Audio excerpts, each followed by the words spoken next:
JCI കാസർഗോഡിന്റെ 2025 വർഷത്തെ ഭാരവാഹികളുടെ സ്ഥാനാരോഹണ ചടങ്ങ് വെള്ളിയാഴ്ച നടക്കും. ഒരുക്കങ്ങൾ പൂർത്തിയായതായി ഭാരവാഹികൾ വാർത്താ സമ്മേളനത്തിൽ അറിയിച്ചു. വന്ധ്യതാ ചികിത്സാരംഗത്ത് വിദഗ്ധവും നൈപുണ്യവുമായ പ്രവർത്തനം കാഴ്ചവെച്ചുകൊണ്ട് ഡോക്ടർ ജയലക്ഷ്മി സൂരജിന്റെ നേതൃത്വത്തിലുള്ള ഡ്രീം ഫ്ലവർ IVF സെന്ററിന് കേരളത്തിൽ സ്വീകാര്യത ഏറിവരികയാണ്.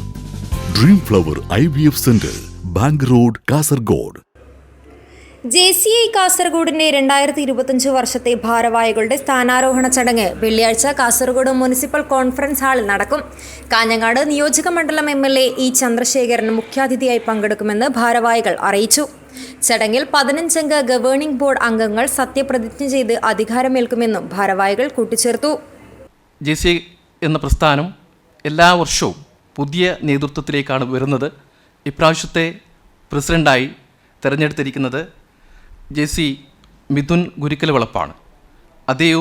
അദ്ദേഹത്തിൻ്റെ ടീം അംഗങ്ങളും 2024 ഡിസംബർ 13 വൈകുന്നേരം 7 മണിക്ക് കാസർഗോഡ് മുനിസിപ്പൽ കോൺഫറൻസ് ഹാളിൽ വെച്ച് സ്ഥാനാരോഹണ ചടങ്ങിലേക്ക് പോകുകയാണ്. ആ ചടങ്ങിൽ കാഞ്ഞങ്ങാട് നിയോജക മണ്ഡലം MLA ശ്രീ E ചന്ദ്രശേഖരൻ അവരുകളാണ് മുഖ്യാതിഥിയായിട്ട് പങ്കെടുക്കുന്നത്. KM Moinuddin, CK Ajith Kumar, Mithun ഗുരികലവളപ്പിൽ, Yathish ബള്ളാൽ, Ramsad Abdulla, AM Shihabuddin, Muhammad മഖ്സൂസ് എന്നിവർ വാർത്താ സമ്മേളനത്തിൽ പങ്കെടുത്തു. News bureau, Kasaragod.